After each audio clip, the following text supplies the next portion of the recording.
أعوذ بالله من الشيطان الرجيم.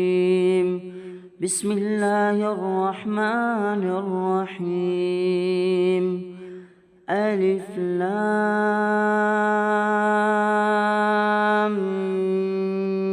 ميم.